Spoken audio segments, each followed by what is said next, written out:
হাইকোর্টের চাকরি বাতিল রায়কে চ্যালেঞ্জ করে আজ সুপ্রিম কোর্টে করা মামলার শুনানি রয়েছে। তার আগে ফের বিচার ব্যবস্থা ও বিজেপিকে একযোগে আক্রমণ করলেন মমতা বন্দ্যোপাধ্যায়।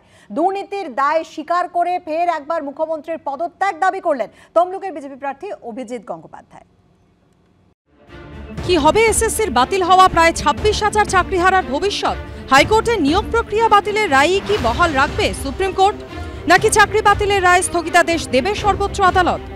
এক সোমবার থেকে আর এক সোমবার, এক সপ্তাহের মধ্যেই হতে চলেছে হাইকোর্টে চাকরি বাতিলের রায়কে চ্যালেঞ্জ করে সুপ্রিম কোর্টে করা মামলার শুনানি। আর তার আগে ভোটের মধ্যে ক্রমশ চড়ছে রাজনীতির পারদ। 26,000 ছেলে মেয়ে চাকরি খেতে আমরা কখনোই মন থেকে মানি না, মানতে পারি না।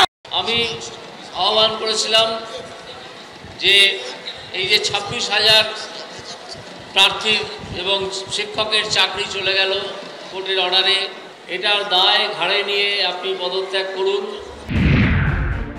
आपको पता था कि आप किसी को देके आपका पार्टी पहले ऑर्डर करके ये लोगों को नकड़ी खा लेंगे। আমি পরিষ্কার বলি, আমরা তাদের সাথে আছি, আমরা ছিলাম, আমরা থাকবো।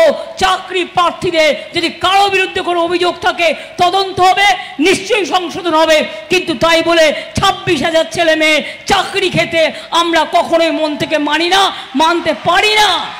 কালকে এই মামলায় সুপ্রিম কোর্ট স্থগিতাদেশ দিতেও পারে, নাও দিতে পারে। যদি স্থগিতাদেশ দিয়ে দেয় তাহলে তার মানে এটা দাঁড়ায় না যে মমতা ব্যানার্জি এবং তার দল চাকরি চুরি করে চাকরি বিক্রি করেননি। সেটা নির্ধারিত হবে যখন ফাইনাল হিয়ারিং হবে তখন। সৌভিক মজুমদার, বিজেন্দ্র সিং এবং বিটন চক্রবর্তীর রিপোর্ট, এবিপি আনন্দ। শিশুন্দা, সর্বোচ্চ আদালতে শুনানিতে কি হবে তার জন্য আমাদের অপেক্ষা তো করতে হবে, কিন্তু মুখ্যমন্ত্রী যেটা বলছেন যে আমরা মন থেকে মানি না যে 26,000 ছেলে মেয়ের চাকরি চলে গেল, কিন্তু মন থেকে মানা আর লজিক্যালি বা লিগাল প্রসেস যদি আমরা দেখি, এখনো পর্যন্ত এসএসসি 5,250 জনকে অযোগ্য সেটা বলছে, কিন্তু কতজন যোগ্য সেটার বিষয়ে কনফার্মেশন তো এসএসসি এখনো পর্যন্ত দিতে পারছে না। দুর্নীতি যেভাবে হয়েছে তাতে এই নিয়োগ মামলায় এসএসসির দিক থেকে কোনো সুখকর খবর আপনারা পেতে পারেন না। আজকে প্রত্যেকটা হাইকোর্টে, মহামান্য হাইকোর্টের 249 নম্বর রায়ের পাতায় দেখবেন যে চুরির আবার পন্থা আছে, 17 রকমের পন্থায় চুরি হয়েছে। সেইগুলো দেখুন। টেন্ডার করেছেন কি গোপন টেন্ডার করেছেন, যাকে দিয়েছেন সে আবার অন্যজনকে দিয়েছে। আজকে সেই মিরর ইমেজ সেটা পর্যন্ত না রেখে তিনি আসল এটা নষ্ট করে দিলেন। তা সেই ওএমআর শিটগুলো নষ্ট হলো। আজকে আপনি চিন্তা করুন তো, একজন মাধ্যমিক পরীক্ষা দিয়েছেন, একজন 90 পেয়েছেন আর একজন 55 পেয়েছেন, দুজনেরই মার্কশিট পুড়ে গেল। কে 90 পেয়েছেন আর কে 55 পেয়েছেন জানেন? এখানে আইনে আবেগের স্থান নেই। কারণ একটা জিনিস ভাবতে হবে, আপনাকে কিন্তু বারবার এসএসসিকে 2বার 3বার 4বার করে বলেছিলেন যে আপনারা যোগ্য প্রার্থী এবং অযোগ্য প্রার্থীদের তালিকা জমা দিন। ওনারা বলছেন আমরা 2বার দিয়েছি, কিন্তু নিজেরাই স্বীকার করছেন যে আমরা সেরকম ভাবে দিতে পারিনি। আজকে 5,000 কি 6,000 কি 7,000 সেগুলো চিন্তা করুন।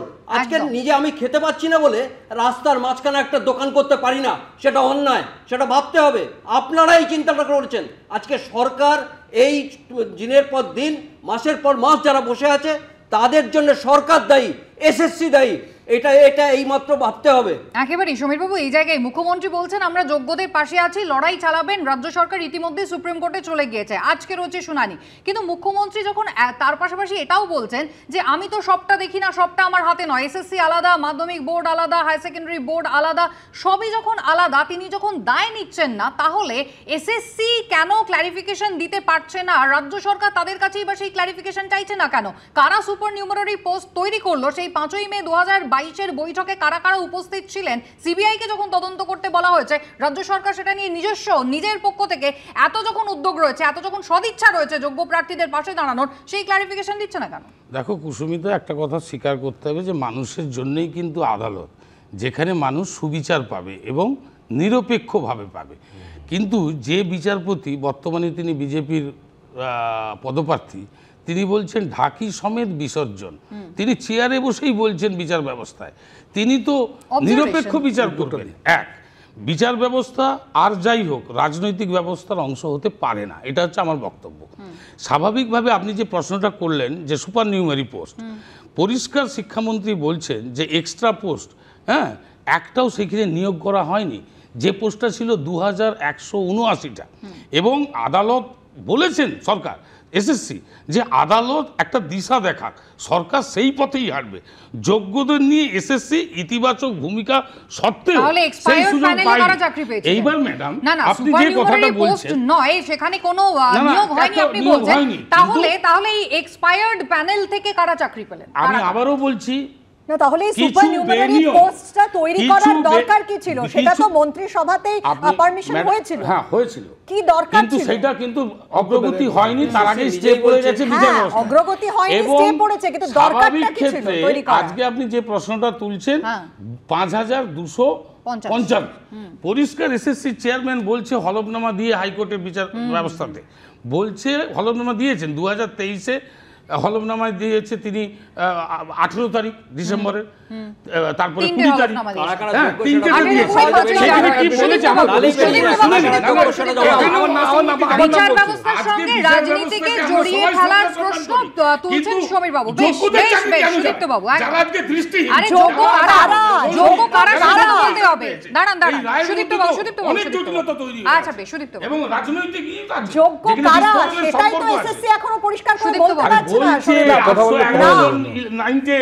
9-10-11-12-993, গ্রুপ সি, গ্রুপ ডি,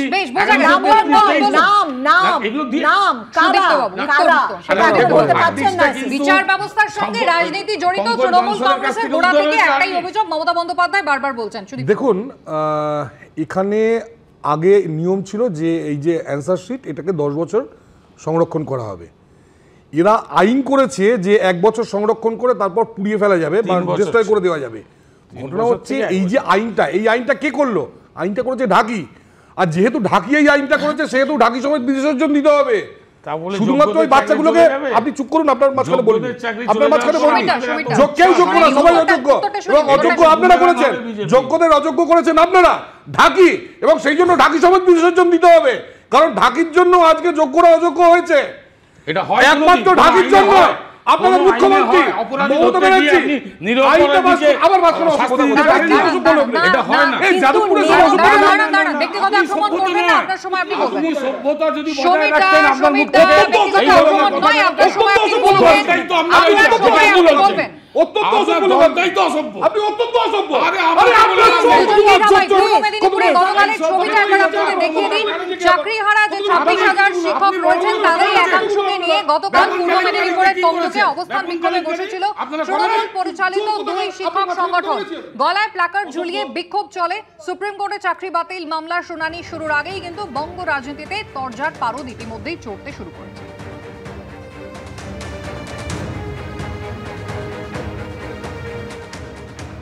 দীর্ঘ প্রায় 5 বছর ধরে আমরা সার্ভিস করছি।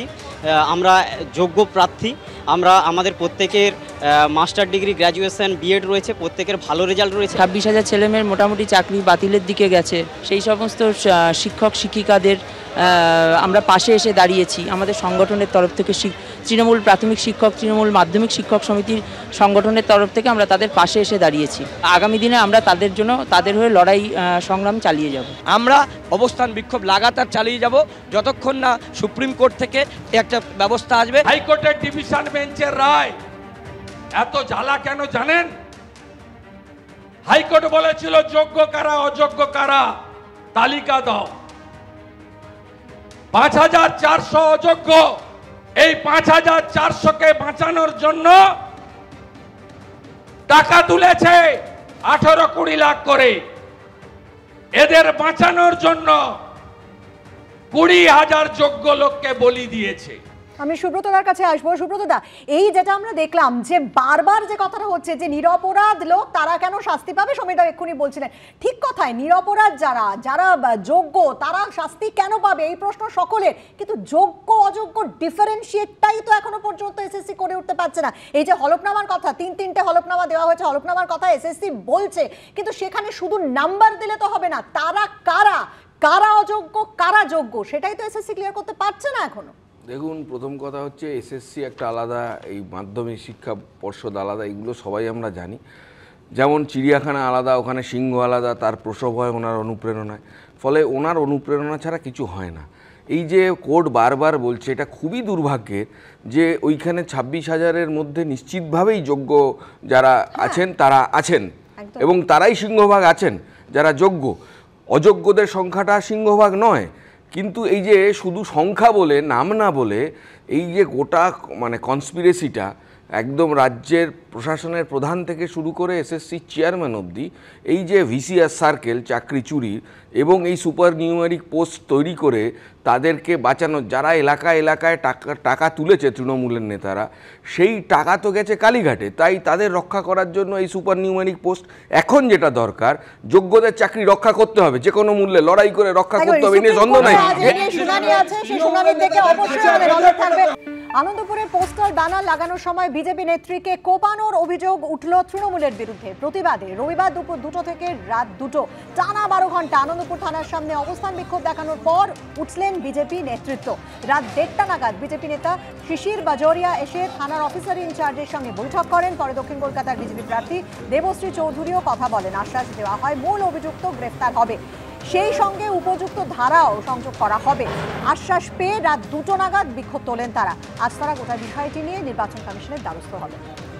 আক্রান্ত বিজেপি নেত্রী সরস্বতী সরকারের সঙ্গে কথা বলেছেন কেন্দ্রীয় নারী ও শিশু কল্যাণ মন্ত্রী স্মৃতি ইরানি। দিদি নমস্কার, বলুন। আমি সরস্বতী সরকার। আরে কত মাথায় লেগেছে সরস্বতী দিদি, আঙ্গুলের হাত তো ডিপ হয়েছে আর 5টা সেলাই পড়েছে দিদি। মা, 5টা সেলাই পড়েছে, প্রচুর রক্ত সারা শরীরে মেরেছে দিদি, পুরো ফুলে গেছে সারা শরীর। মানে সেটাও সবাইকে দেখাতে পারছি না, হাতগুলো সবাই দেখতে পাচ্ছে। আর বাকি ওইভাবে, হ্যাঁ মেডিকেল করিয়েছি রাত্রে, করে 4:30টার সময় এখানে এফআইআর লঞ্চ করেছি, কিন্তু এখন পর্যন্ত কোনো কেউ একজনকে পুলিশ খুঁজে পায়নি। ওদের কাউন্সিলর শোনাচ্ছে ওদের লোক নয়, এই সমস্ত উল্টাপাল্টা গল্প। আর পুলিশ এই বস্তি থেকে 4 জন মহিলাকে নিয়ে এসে আমার নামে উল্টে নাকি কমপ্লেন করেছে যে আমি ওদের বাড়িতে রাত্রি 12টার সময় ঝান্ডা লাগাচ্ছিলাম, তার জন্য ওরা এসে ঝামেলা করেছে, আমি ওদের চড়থাপ্পড় মেরেছি। এই হচ্ছে পুলিশের বক্তব্য। আর এই আমার এই 108-এর যে কাউন্সিলর আছে সুশান্ত ঘোষ, এই সব কিছুর মাস্টার মাইন্ড হচ্ছে সুশান্ত ঘোষ। আমাকে কোথাও কাজ করতে দেয় না। মালবাইয়ের সাথে কথা বলছি, তোমার একটু ইলেকশন কমিশনে কমপ্লেনটা পাঠিয়ে। কলকাতার ভোট আসতে এখনো প্রায় মাসখানেক বাকি, তারই আগে কিন্তু অশান্তি শুরু হয়ে গিয়েছে বিভিন্ন জায়গায়। আলোচনার সময় শেষ, সকলকে ধন্যবাদ। বিরতির পর আনন্দ সকালে অন্যান্য খবর নিয়ে ফিরে আসবো।